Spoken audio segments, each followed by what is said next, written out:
नमस्कार. मागच्या भागात आपण ध्रुपद धमार गायन शैली ही बघितली आणि त्याच्यानंतर आता ख्याल गायकी ही आपण बघणार आहोत.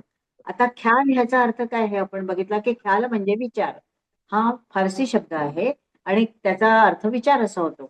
इथं मला एक गोष्ट अगदी आवर्जून सांगावीशी वाटते की संगीताची भाषा ही इतकी प्रगल्भ आहे, इतकी समृद्ध आहे की ती कुठलाही देश आता जसं आपण म्हणतो की मुस्लिमांचं आक्रमण झालं कुठे उत्तर हिंदुस्थानामध्ये आणि तिथे वेगवेगळ्या प्रकारांनी तिथले जे संगीतकार आले त्यांनी इथलं संगीत ऐकून त्याच्यात स्वतःच त्यांनी काहीतरी घातलं वेगळं आणि ते संगीत अस्तित्वात आलं पुन्हा. त्याला ख्याल गायकी झाली सुरू. नंतर ध्रुपद धमार गायकी तर अस्तित्वात होतीच तेव्हा, पण ते काही त्यांना समजत नव्हती. मग त्यांनी तराणा सुरू केला, तिरवट सुरू केलं, असे जे प्रकार केले. तर ह्याच्यात एक मला उदाहरण द्यावंसं वाटतं की आफ्रिकन गुलामांचा व्यापार होत असे. युरोपमध्ये त्यांना नेऊन विकत असत. ज्या वेळेला ही आफ्रिकन गुलामांची जहाजं भरून भरून ही जात होती कुठं युरोपमध्ये, त्यावेळेला त्याचे जे युरोपियन अधिकारी होते त्या जहाजावरचे, ते या आफ्रिकन गुलामांशी अत्यंत क्रूरतेने वागत होते आणि त्यांना तिथे नेऊनही त्यांच्याशी अतिशय क्रूरपणे ते वागत असत.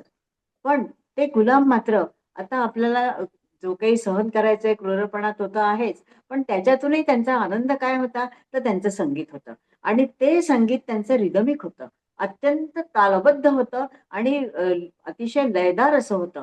जे युरोपियन संगीत हे तालबद्ध फारसं तालाशी खूप असं मेळ खाणारं नव्हतं. ते जास्त मेलोडियस होतं. आता ज्या वेळेला ही गुलाम जे होते, आफ्रिकन गुलाम, ते काय करायचे, की जहाजात बसले, की वेळ कसा घालवायचा, तर ते त्यांचे रिदमिक संगीत ते सतत म्हणत राहायचे आणि त्या संगीताचा परिणाम या युरोपियन अधिकाऱ्यांवरती असा झाला, की हळू-हळू ते देखील त्यांच्या संगीताकडे वळले. त्यांचेही लयकारीमध्ये ते देखील सामील होत गेले आणि नंतर असं लक्षात आलं, की ज्या वेळेला ही जहाजं घेऊन ते आपल्या मोठ्या अधिकाऱ्यांकडे जायचे आणि ह्या गुलामांना तिथं न्यायचे, त्यावेळेला ते त्यांना सांगायचे, की नाही, ही माणुसकी आहे, की त्यांच्याशी नीट वागा. त्यांना गुलाम म्हणून वागवू नका. त्यांना काय काम सांगायचं ते सांगा, पण त्यांच्याशी असं वाईट वागू नका. हे एक ज्यावेळेला आम्ही शिकत होतो, त्यावेळेला एक असं उदाहरण आफ्रिकन गुलामांचं आम्हाला वाचनात आलं होतं. ते मला आठवलं म्हणून मी इथं मुद्दाम सांगितलं, की संगीताची भाषा ही कशी सगळीकडे एकसारखी युनिव्हर्सल म्हणतात तशी आहे आणि ती प्रत्येकाला आवडते आणि प्रत्येक जण 7ही स्वर आपण जगाच्या पाठीवर कुठेही गेलो तरी तेच असतात. आणि म्हणून आपण एक लक्षात घ्यायला पाहिजे, की संगीत हे आपल्या रोमारोमात भरलेलं आहे. संगीत हे आपलं जीवन आहे. जसं पहिल्याच भागात मी सांगितलं होतं, की लय आणि नाद ही जशी सगळ्या सृष्टीची चराचर सृष्टीची घटक आहेत, तीच संगीताची प्रमुख घटक आहे. आता यापुढे आपण आजच्या भागाकडे वळूया. आज आता आपण ख्याल गायनाबद्दल थोडंसं बोलणार होतो. आता ख्याल गायन म्हटल्यानंतर त्याच्यात मोठा ख्याल आणि छोटा ख्याल हे 2 प्रकार असतात. मोठा ख्याल हा विलंबित लयीत गायला जातो आणि छोटा ख्याल हा द्रुत किंवा मध्य लयीत गायला जातो. मोठ्या ख्यालाचे राग काही ठरलेले असतात आणि छोटा ख्याल त्याच्यातच गातात साधारणतः आणि साधारणतः काही-काही रागांमध्ये मोठे ख्याल गात नाहीत. जसं आता तिलक कामत झाला किंवा पिलू झाला किंवा गारा झाला, मांड झाला, मिश्र मांड किंवा काफी वगैरे ह्या रागांमध्ये साधारणतः असे हलके-फुलके गीतप्रकार गायले जातात. त्याच्यामध्ये ही ख्याल गायकी साधारणतः होत नाही. तर ख्याल गायकी ही यमनमध्ये होते, केदारमध्ये होते, त्याच्यानंतर शंकरामध्ये होते, हिंडोलमध्ये होते. हे जे राग आहेत, हे ह्यांना एक अशी जबरदस्त बैठक आहे, गंभीर आहे, गंभीरता आहे या रागांमध्ये आणि त्या गांभीर्यानुसार या रागाची प्रकृती अशी असल्यामुळे त्याच्यात जे स्वर लागतात, ते स्वर कसे लावायचे, ती गीतं कशी म्हणायची, ही ठरलेलं असतं आणि त्याच्यासाठी वापरणारे तालही तसेच असतात. उदाहरणार्थ सांगायचं तर एक तालामध्ये जर विलंबित ख्याल असेल, तर एक तालाच्या 12 मात्रा आहेत. आता प्रत्येक म्हणजे 12 मात्रांचे 2-2 भाग असे 6 भाग असतात.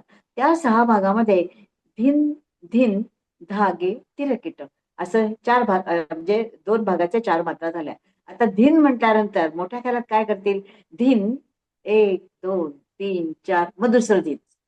पुन्हा 1, 2, 3, 4 आता धिन, धिन, धागे. धागेला 1, 2, 3, 4 धागे. तिरकिटीला 1 2 3 4 तिरकीट 1 2 3 4 असा हा जो लयीचा भाग चालू असतो त्यानुसार रागांचा स्वरांचा भरणा त्याच्यात होत असतो. स्वर त्याच्यामध्ये भरले जातात, शब्द भरले जातात आणि शब्दामध्ये स्वर गुंफून ते अतिशय उत्तम रीतीने सादर केले जातात, की जेणेकरून ऐकणारा अगदी मोहून जातो. मनमोहन त्याचं मोहकता त्या रागाचे सौंदर्य इतकं असतं आणि ते सौंदर्यपूर्ण रीतीनेच भरले जातात सगळे स्वर. जसं आता आपण अ, अ, एक ताल यमनचा जो मोठा ख्याल आहे, मेरा मैन बार. आता मा वरती सम आली. सम आली म्हणजे धिन. मग नंतर धिन, धागे, तीर, किट. आता बांधलीनो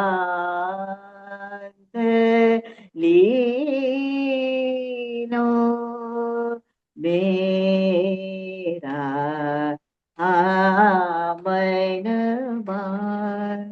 बांधवरती मी थांबल्यानंतर ती सम येते तिथे आणि मग मेरा मेरा मैना बार मेरा.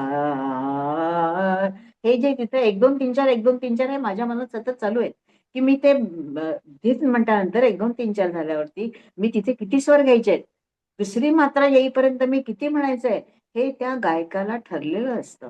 त्या चौकटीनुसारच तो गात असतो.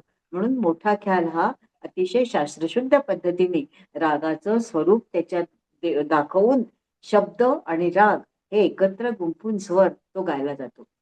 या ठिकाणी विचार का म्हटलंय तर रागाचं स्वरूप आणि स्वरांचं प्रगटीकरण याचा जो एकत्रीकरण जे आहे ते अतिशय विचारपूर्वक करावं लागतं. त्यात महत्वाचा भाग हा असतो की त्या रागाचा मुख्य स्वर म्हणजे ज्याला वादी स्वर म्हणतात, अंश स्वर म्हणतात, जीवस्वर म्हणतात, तो कोणता आहे त्याला त्याच्या त्याला अनुषंगाने त्याच्या येणारा संवादी स्वर कोणता आहे. वादी संवादी हे रागातले मुख्य स्वर मानतात आणि त्याच्यानंतर जे बाकीचे उरतात त्याला अनुवादी स्वर म्हणतात. त्याच्यात आणखीन एक विवादी स्वर म्हणून घेतला जातो. तो का घेतला जातो तर रागाचं सौंदर्य वाढवण्याकरता त्या रागात तो नसला तरी क्वचित एखाद्या वेळेला त्याचा प्रयोग केला जातो. अशी ही ख्याल गायकी आपण बघतो. आता ज्या वेळेला रागाची आलापी होते, आलापी प्रथम झाल्यानंतर आलाप केल्यानंतर बोल आलाप होतात. बोल आलापानंतर म्हणजे जे ख्यालाचे शब्द असतात त्याला धरून आलाप केले जातात. त्याला बोल आलाप म्हणतात. मग छोट्या-छोट्या ताना घेतल्या जातात. मग बोलताना असतात. मग जलद लयीतील ताना असतात आणि हे सगळं झाल्यानंतर मग राग गायन हे ख्याल गायन पूर्ण होतं. ते झालं की मग छोटा ख्याल. छोटा ख्यालामध्ये म्हणजे विशेषतः खूप आलापी न करता एकदम ताना आणि आलापी हे दोन्ही राग त्या म्हणतात ना चिजेला धरूनच. आता जसा मी तिलक कामतचा छोटा ख्याल जर म्हटला मी तर नीर भरन कैसे जाऊं सखी अब नीर भरन कैसे जाऊं सखी अब सखी अब सखी अब निर्भरन निर्भरन कैसे जाऊं निर्भरन कैसे सा नि सा रे प म ग सा रे प म ग रे ग रे प म ग सा नि निर्भरन. ह्याच्यात नंतर ताना घेतात. जास्त करून तानांचा जास्त उपयोग केला जातो. स्वर आणि शब्द हे असे एकत्र घेतले जातात. तर छोटा ख्याल आणि मोठा ख्याल अशा रीतीने आपण त्याची गायकी कशी असते हे बघितलं. याचप्रमाणे मोठा ख्याल, छोटा ख्याल हे झालं, की आपण पाहिलं की उत्तर हिंदुस्थानात मोगलांचं आक्रमण झालं आणि त्यांनी तराणा हा एक गीत प्रकार प्रचारात आणला. हा तराणा काय होता? तर त्यांना काही विशेष इथल्या भाषेचं काय म्हणतात त्याला सौंदर्य किंवा भाषेत काय आहे हे फारसं कळत नव्हतं. पण त्यांना रागदारी समजत होती. तर त्या रागदारीमध्ये त्यांनी एक असे तनन नादरी देऊन तोम तोम नन असे शब्द बांधले आणि त्या शब्दांना तराणा असं पुढे म्हटलं गेलं. आता हा जो तराणा आहे हा पण लयकारिक म्हटला जातो. म्हणजे याची आधी लय कमी असते, मग जलद लय होते, असा हा तराणा म्हटला जातो. त्याचप्रमाणे तिरवट म्हणून एक तिरवट हा जो प्रकार आहे, ह्याच्यामध्ये मात्र जास्त करून ह्याचे बोल असतात. कशाचे? आपल्या तबल्याचे जास्त बोल असतात आणि हा नृत्यात जास्त घेतला जातो. आता तराणा काय असतो? तन नादिर दिर दिम तदीम तदानी तन तन नादिर दिदीम तदीम तदानी नादिर दानी तुमदिर दानी तदानी तदानी तुम तन नादिर दिर दिम तदीम तदानी. हा तराणा असेल तर तिरवटमध्ये काय असतं? नुसते तबल्याचे बोल. कडान धा धा धा धा तिटकट गदी गद धा कडान धा धा धा धा तिटकट गदी गद धा धा किटतक धुब किटतक धुब तिर किट धर कट तिर किट नग तिट कट कट धीर तिर किट नग धीर किट तक कडान धा कडान धा ना धा धा तिटकट गदी गद धा. असा तिरवट हा जो एक प्रकार घेतला जातो. तिरवट झाला, तराणा झाला, त्यानंतर आपण ख्याल गायकी झाली. आता आणखीन एक शास्त्रीय संगीताबरोबरच जोडला जाणारा दुसरा भाग म्हणजे उपशास्त्रीय संगीत. हे उपशास्त्रीय संगीत कुठून आलं आणि हे कसं असतं? उपशास्त्रीय संगीत हे त्या त्या प्रांतातून येतं. जसं महाराष्ट्रामध्ये लावणी, भारुड किंवा पोवाडा किंवा आणखी नाट्यगीतं ही जशी असतात. उत्तर हिंदुस्थानामध्ये तुम्ही बघाल तर तिथे आपल्याला हे जास्त करून ठुमरी, दादरा, कजरी, होरी हे प्रकार दिसतात. पंजाबमध्ये तिकडले त्यांचे ते गाणे वेगळेच असतात. ते घेतात त्यांना त्या प्रकाराने ते म्हणतात. बंगालमध्ये चैतन्य महाप्रभूंची भक्तिगीतं जास्त करून गायली जातात किंवा मध्य प्रदेशामध्ये मध्य प्रदेशाचं जे लोकसंगीत आहे त्याच्यातूनही त्यांची हे प्रकार आलेले आपल्याला दिसतात. असा निरनिराळ्या प्रांतातून ते आलेलं दिसतं. त्याचं काय आहे? त्याचं मूळ काय असलं पाहिजे? त्याचं मूळ हे आहे की ज्या वेळेला आपण आरण्यक म्हणतो, सामगायनामध्ये 2 संहिता आपण पाहिल्या. एक आरण्यक आहे आणि एक आहे गानग्रंथ. आरण्यक ही जी हे आहे त्याच्यामध्ये ते सामगायनाच्या वेदीजवळ गायला जात नसे. ते असं दूर गायला जात होतं आणि ते जिथे-जिथं गायला गेलं, तिथं-तिथं त्याचा विकास झाला आणि तिथली तिथल्या काही चालीरीती असतील, तिथली जी काही संस्कृती असेल, तिथली बोलभाषा असेल, त्या सगळ्या त्या आरण्यकामध्ये घेतल्या गेल्या. कारण आरण्यकामध्ये साती स्वरांचा उपयोग केला जात असे आणि त्यातूनही उपशास्त्रीय संगीताची कल्पना आपल्याला आलेली दिसते आणि म्हणून आपण बघतो की त्या त्या प्रांतातलं लोकसंगीत हे वेगळं असतं. तुम्ही यक्षगान जसं कर्नाटकामध्ये आहे, कोकणात इकडे गेलात तर तुम्ही दशावतार आहे. असे म्हणजे अशा वेगवेगळ्या ठिकाणी आपल्याला दिसतं की हे असे वेगवेगळे हे प्रकार गायले जातात. उत्तर हिंदुस्थानातलं जे आपण ठुमरी म्हणतो, कजरी म्हणतो, होरी म्हणतो. तर हा जो प्रकार आहे, हा साधारणतः आपल्या शास्त्रीय संगीतानंतर उपशास्त्रीय संगीतामध्ये नाट्यगीतं सुद्धा घेतली जातात. तर का घेतले जातात? कारण हे जास्त प्रचारात आहे आणि ह्यांच्यासाठी जे रागदारी घेतली जाते, ती आपल्या शास्त्रीय संगीताचीच असते. त्याच्यात जसं आता ठुमरी एखादी म्हटली आपण, तर ठुमरी ही मिश्र पिलू त्याच्यात एक महत्वाचं की त्याच्यात रागाची शुद्धता खूप पाळली जात नाही. जसं शास्त्रीय गायनामध्ये आपण शास्त्रीय संगीतातल्या राग गायनामध्ये, ख्याल गायनामध्ये जी शुद्धता पाळतो, ती शुद्धता या उपशास्त्रीय संगीतातली गीतांमध्ये इतकी पाळली जात नाही. राग असतात, पण ते मिश्र असतात.